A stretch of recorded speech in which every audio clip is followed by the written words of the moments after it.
Hello दोस्तों, हम बात कर रहे थे एब्स्ट्रैक्ट अलजेब्रा।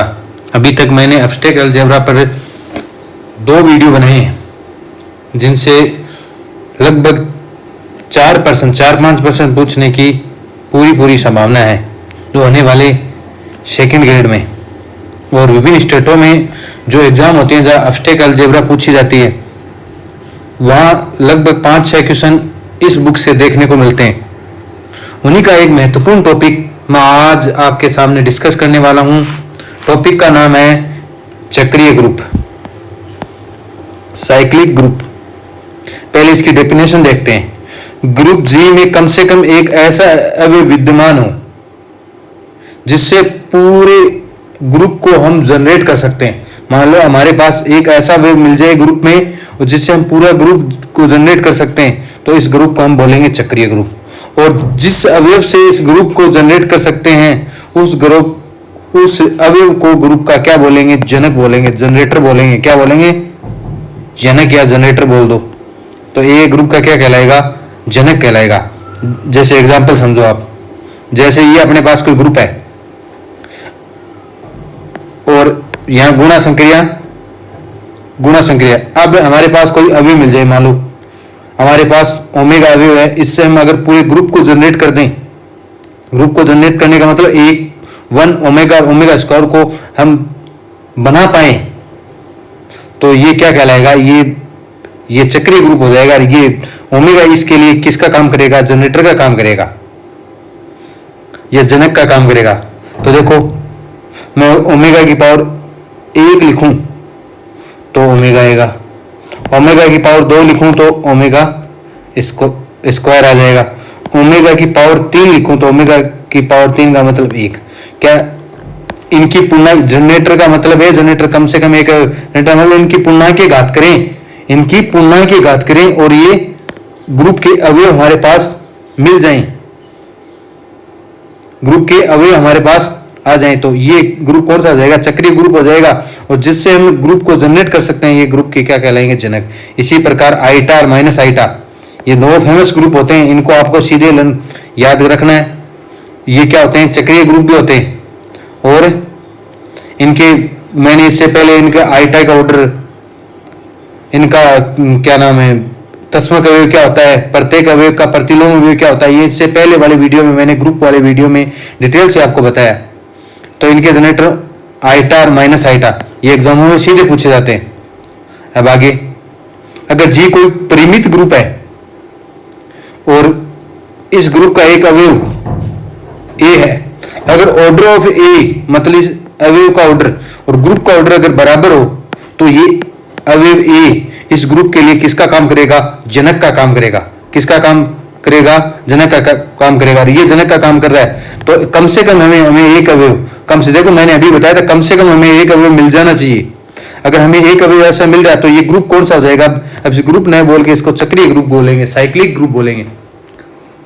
एग्जाम्पल से समझो, मैंने इससे पहले आपको योग मॉड्यूलर संक्रिया बताई थी, वो ग्रुप होती है, प्लस के लिए ग्रुप होती है, गुणा के लिए भी ग्रुप होगी। मैंने उस टाइम बताया था, अगर जेड पी एक्स पी ये भी ग्रुप होगा अगर पी कौन संख्या हो? अभाज्य संख्या हो। पी कौन संख्या होनी चाहिए? अभाज्य। यहां प्लस मॉड्यूलो संक्रिया, ये चक्रीय ग्रुप होता है। क्या होता है? चक्रीय ग्रुप। तो इससे क्या करेंगे? चक्रीय ग्रुप होगा तो हमारे पास ऐसा अवयव एक, कम से कम एक अवयव मिल जाना चाहिए। कम से कम एक अवयव तो होना ही होना चाहिए, 2 हो, 3 हो, 4 हो, तो इनकी कोई बात नहीं, वो भी क्या कहलाएंगे? फिर जनरेटर हो जाएंगे।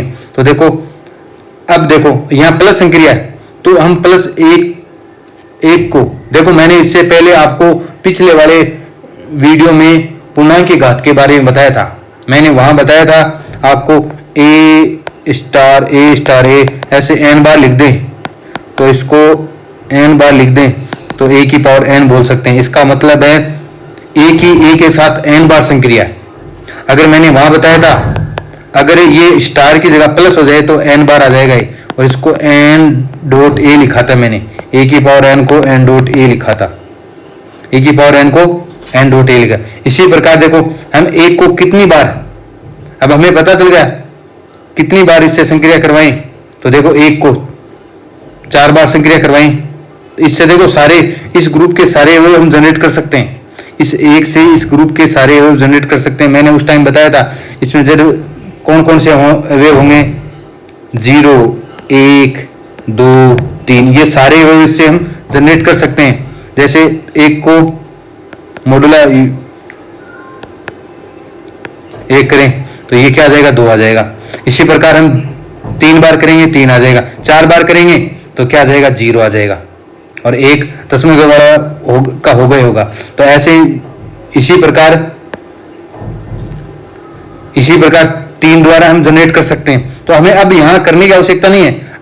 अब ये इसमें हम ये देख लेंगे कि किस अवयव का, अगर हमारे पास ये ग्रुप दे रखा है, इस ग्रुप में हम अवयव लिख सकते हैं 0 1 2 3। अब ये देख लेंगे इनमें से किस अवयव की कोटि ग्रुप की कोटि के बराबर है, वो उसके लिए जनक का काम करेगा। अब ग्रुप की कोटि के बराबर है, ग्रुप की कोटि क्या है, ग्रुप की कोटि यहाँ है, ग्रुप की कोटि यहाँ 4 है, कितनी है 4 अवयव है तो 4 कोटि है। अब हम 0 को या 0 को तो 0 तो इसका क्या हो गया, तस्मक अवयव हो गया, क्या हो गया 0 तस्मक अवयव होगा, तो 0 की तो कोटि तो 1 होगी, तस्मक अवयव की कोटि किसी ग्रुप में तस्मक अवयव की कोटि 1 होती है।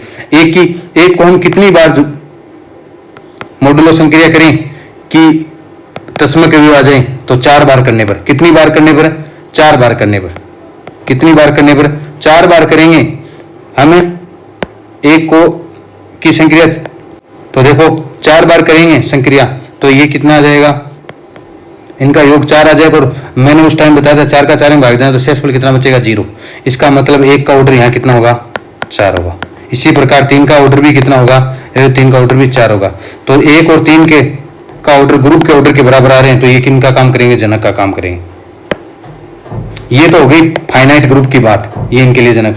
अब देखो हमारे पास अपरिमित ग्रुप है, इनफाइनाइट ग्रुप है, तो इसमें देखेंगे, इसमें देखो इसके जनक देखेंगे तो देखो 1 को प्लस 1 को 1 बार जोड़े तो 2 आ जाएगा, 1 को हम 3 बार जोड़ें तो इस ऐसे पूरे ग्रुप के सारे अवयवों को हम जनरेट कर सकते हैं। तो 1 और -1 से पूरे ग्रुप को जनरेट कर सकते हैं। तो ये 1 और -1 इस मानक ग्रुप के क्या कहलाएंगे, ये जनक कहलाएंगे। तो ये हमें बार बार एग्जाम में पूछा गया है कि Z+ चक्रीय ग्रुप है, इनके जनकों की जनक क्या क्या होंगे, तो 1 और -1 होंगे। आगे अब थोड़ी देर बाद में हम बात करने वाले, देखो मानक ग्रुपों में केवल Z+ ही चक्रीय ग्रुप होता है, मानक ग्रुपों में केवल Z+ ही चक्रीय ग्रुप होता है, Q+R+C+ चक्रीय ग्रुप नहीं होता, चक्रीय ग्रुप नहीं होता। इनमें कम से कम एक अवयव ऐसा है ही नहीं, कम से कम एक अवयव ऐसा विद्यमान ही नहीं है जिससे हम पूरे ग्रुप को जनरेट कर पाए। कैसे, देखो जैसे मान लो मैं इसमें से एक अवयव मानूं, एक से हम जितनी पूर्णांक की संख्या है उनको तो जनरेट कर देंगे, क्यों में जितनी पूर्णांक की संख्या उनसे एक से उनको जनरेट कर देंगे, लेकिन इसमें पता है रेशनल नंबर में 1/2 भी आता है, -3/2, वो जनरेट नहीं कर पाएंगे। इसी प्रकार क्यू में ये वाली जनरेट नहीं कर पाएंगे, सी में भी नहीं जनरेट कर पाएंगे। तो एक मानक ग्रुपों में केवल Z+ ही क्या है, चक्रीय ग्रुप है। ये बात इंपॉर्टेंट, बहुत इंपॉर्टेंट बात है। अगली बात, इकाई के n मूलों का समुच्चय गुणन संक्रिया के लिए चक्रीय ग्रुप होता है। मैंने वहां बताया था ये ग्रुप होता है, लेकिन अब ये चक्रीय ग्रुप भी होता है। क्या होता है, चक्रीय ग्रुप। और इससे ग्रुप के इसका जनक क्या होगा, जनक ये होगा e⁻i 2π/n, इनका क्या होता है, जनक होता है, जनक। इससे पूरे ग्रुप को हमें जनरेट कर सकते हैं। आगे अब हम ग्रुप में देखेंगे जनकों की संख्या कैसे ज्ञात करेंगे। अब बात करेंगे जनकों की संख्या ग्रुप में कैसे याद है। जी अगर चक्रीय ग्रुप है और जी का ऑर्डर n है तो जनकों की संख्या हो जाएगी φn। क्या हो जाएगी, φn। फाई क्या होगा, यहाँ आइलर ग्रुप है। कौन सा ग्रुप है, आइलर। अब देखो अगर ग्रुप का ऑर्डर अभाज्य संख्या है तो φn का मान क्या हो जाएगा, जो n है उससे 1 माइनस कर दो। यदि n अभाज्य संख्या हो, अगर n अभाज्य संख्या तो n में से 1 माइनस कर दो। अगर अभाज्य संख्या नहीं है तो हम उसके अभाज्य गुणनखंड कर लेंगे। और बाद में देखो मान लो मैंने अभाज्य गुणनखंड किए, वो इस प्रकार प्राप्त हुए, तो n है वो ऑर्डर ऐसे कैसा लिखेंगे ग्रुप का, पावर में 1 माइनस 1 अपॉन P1 गुणा 1 माइनस 1 अपॉन P2, ऐसे क्या फाई यहाँ आयलर फलन है। अब जैसे एग्जाम्पल के थ्रू ये बात आसानी से समझेंगे। अगर मान लो ऑर्डर ऑफ जी अगर मान लो 7 है और 7 है अभाज्य संख्या है, तो हमसे पूछ लें कि इनके जनकों की संख्या कितनी होगी, जनकों की संख्या कितनी होगी, तो अभाज्य संख्या 7 में से 1 माइनस कर देंगे, कितनी हो जाएगी 6 हो जाएगी। कितनी हो जाएगी 6। तो ये प्रश्न तो आसान होते हैं, लेकिन देखो अगर मान लो हमें ऑर्डर 30 दे रखा है तो 30 अभाज्य संख्या था नहीं, इसको अभाज्य गुणनखंड के रूप में लिख लेंगे। कैसे लिखेंगे 2 गुणा 3 गुणा 5 और इसका जनकों की संख्या क्या होगी फाई 30। इसको कैसे याद करेंगे, देखो जो ग्रुप का ऑर्डर दे रखा है उसको लिख दो, इनमें से 1 माइनस 1 अपॉन 2, जितनी भी अभाज्य संख्या है उनको 1 में से घटा दो बस 1 अपॉन करके। ये देखो 30 1/2 बचेगा, 2/3 बचेगा, 4/5 बचेगा। तो ऊपर कितना बचेगा देखो 2 गुणा 3 6 हो जाएंगे और 6 पंजे 30, 30 से 30 कैंसिल, 2 गुणा 4 बचेगा, कितना आ जाएगी 8। तो यहाँ जनकों की संख्या कितनी आ जाएगी 8। ये छोटे छोटे प्रश्न हैं, ये बार बार एग्जाम में पूछे जाते हैं। अगले एक और इम्पोर्टेंट बात आपके लिए, यदि ग्रुप का ऑर्डर n है और जी मान लो चक्रीय ग्रुप है और जी का जनक ए है, तो अन्य जनक नहीं होंगे क्या, वो आपको निकालने की आवश्यकता नहीं, आप सीधे ज्ञात कर सकते हैं। आपको एक जनक पता चल गए, अन्य जनक निकालने तो आपको निकालने की आवश्यकता नहीं, उनको सीधा देख सकते हैं। वो होंगे इस जनक प्राप्त और उसकी पावर के रूप में होंगे, लेकिन वो पावर भी कौन सी होंगी, ये n और वो पावर होगी, वो दोनों कौन सी क्या होनी चाहिए, सापेक्षिक अभाज्य संख्या होनी चाहिए। जैसे मैं पूछ लूं 5 की सापेक्षिक अभाज्य संख्या कौन कौन सी हो सकती है, मतलब सापेक्षिक अभाज्य संख्या ये होती है जो हम 5 के साथ देखें दोनों का HCF 1 बनना चाहिए, 1 और 5 का HCF 1, 2 और 5 का HCF 1, 3 और 5 का HCF 1, 4 और 5 का HCF 1। तो ये क्या हो जाएंगे, ये घात करेंगे, ये घात क्या कहलाएंगे, इनके जनक कहलाएंगे। अब देखो इस सवाल के द्वारा हम क्वेश्चन के द्वारा एग्जाम्पल के द्वारा आसानी से समझते हैं। ये हमारे पास ग्रुप दे रखा है, ये अपने पास क्या दे रखा है, ये हमारे पास ग्रुप दे रखा है। अगर हमें जनकों की संख्या निकालनी होती तो फाई 6 कर देते। अब देखो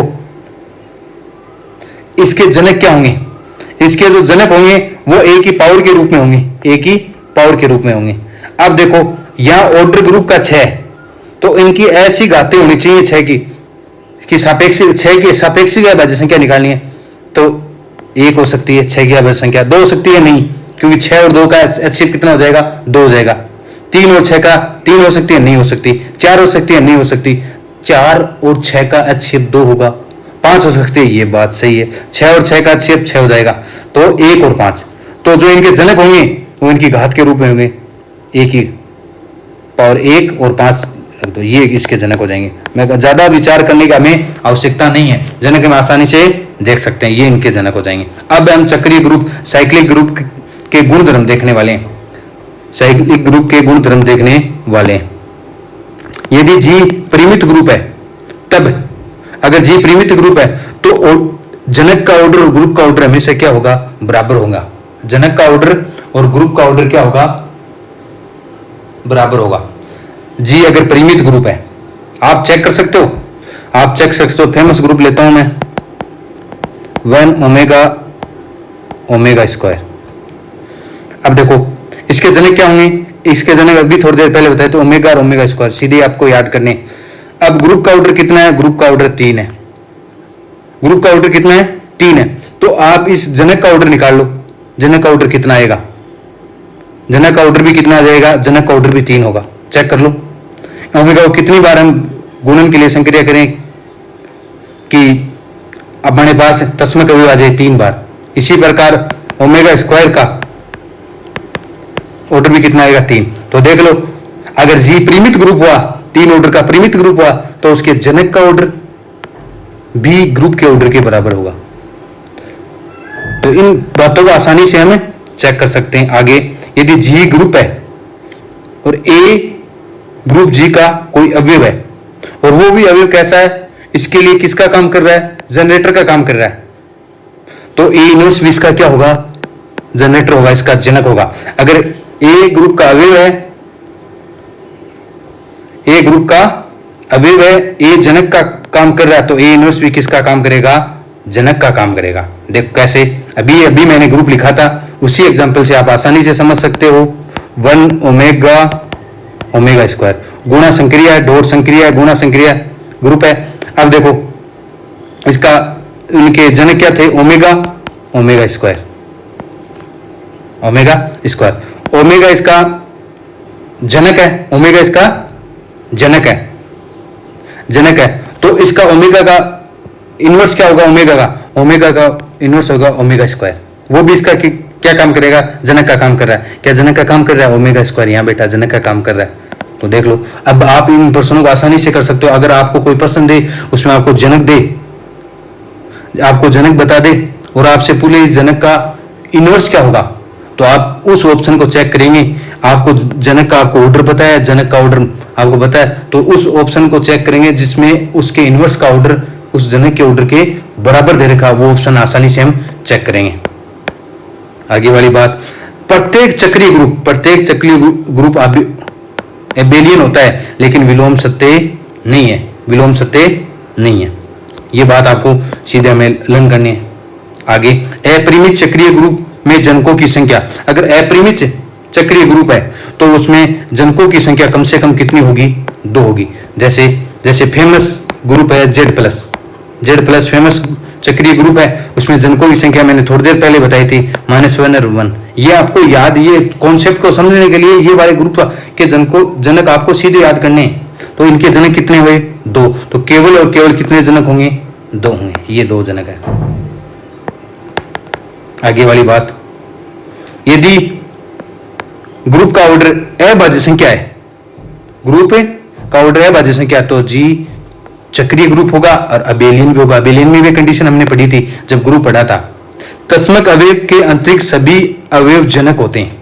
अगर कोई ग्रुप है और वो भी कौन सा ग्रुप है? चक्रीय ग्रुप है, तो तस्मक अवयव को छोड़ दो, तस्मक अवयव को छोड़ दो। इसके अलावा जितने भी अवयव होते हैं, तस्मक अवयव के अंतरिक्ष सभी अवयव क्या किसका काम करेंगे? जनक होते हैं। जैसे मैं आपको एक एग्जांपल समझाऊं, और ये बात तो आपको समझ आ रही है कि यहां हमें पता है, ग्रुप का ऑर्डर पता है, इसका मतलब जो ग्रुप है वो कौन सा ग्रुप है? परिमित ग्रुप है। कौन सा ग्रुप है? परिमित ग्रुप है। तब परिमित ग्रुप है तब ये बात लागू होगी। ये बात आपको समझना है। अपरिमित ग्रुप दे दे तो ये बात लागू नहीं होगी। वहां हमें उस ग्रुप का ऑर्डर ही नहीं पता होगा, अपरिमित ग्रुप का हमें ऑर्डर ही नहीं पता होगा। अब देखो इस बात को हम समझते हैं। अभी 1 ओमेगा ओमेगा स्क्वायर ये ग्रुप है, गुणा संक्रिया। इसका तस्मक अवयव क्या होता है? तस्मक अवयव 1 होता है। इस 1 का ऑर्डर कितना होगा? 1। बाकी जितने भी अवयव हैं उनका ऑर्डर 3 होगा। कितना होगा? 3। और सारे अवयव किसका काम कर रहे हैं? तस्मक अवयव को छोड़कर सारे अवयव किसका काम कर रहे हैं? जनक का काम कर रहे हैं। ये बात मैं आपको समझाना चाह रहा हूं, लेकिन ये ध्यान रखना, हमें ये दे रखे हैं, ये वाली बातें दे रखी हैं। ये देखो, ये अभाज्य संख्या वाली बातें दे रखी हैं, तो इसमें क्या होगा? इसमें लागू होगा, ये परिमित ग्रुप होना चाहिए। और क्या होना चाहिए? अभाज्य संख्या होनी चाहिए। उसका ऑर्डर क्या होना चाहिए? अभाज्य संख्या होना। वहां ये बातें लागू होगी। अगले बार, अगर ग्रुप का ऑर्डर अभाज्य संख्याओं का गुणनफल है, जिसमें एक अभाज्य संख्या दूसरी अभाज्य संख्या बड़ी है, तो बड़ी में से एक माइनस कर दो, फिर छोटी वाली का भाग दो। अगर भाग पूरा नहीं जाता तो वही पड़ा था, वहां अबेलियन ग्रुप था, यहाँ चक्रीय ग्रुप हो जाएगा। और प्रत्येक चक्रीय ग्रुप, अगर कोई ग्रुप चक्रीय ग्रुप होगा तो अबेलियन अपने आप हो गया।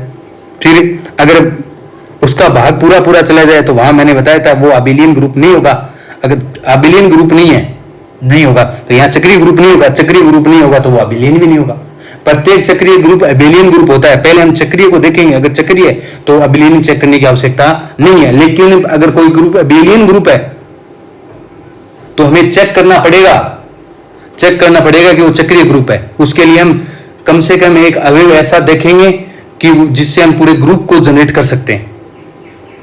लेकिन हमें पता चल गया ग्रुप चक्रीय है तो वहां हमें अबेलियन चेक करने की आवश्यकता नहीं है। अगला महत्वपूर्ण पॉइंट, यदि जी चक्रीय ग्रुप है और ग्रुप का ऑर्डर n है, यदि डी कोई अवयव है, वो n का भाजक है, तो ग्रुप जी में कोटि डी के अवयवों की संख्या कितनी होगी, मतलब डी कोटि के कितने अवयव होंगे, डी कोटि के कितने अवयव होंगे वो हमें ज्ञात करने हो तो हम फाइ डी से याद करेंगे। किससे याद करेंगे? फाइ डी से। ये वाली बात बहुत इंपॉर्टेंट बात है। इस बात को समझने के लिए मैं आपके पास एक एग्जांपल से समझा रहा हूं इस बात को।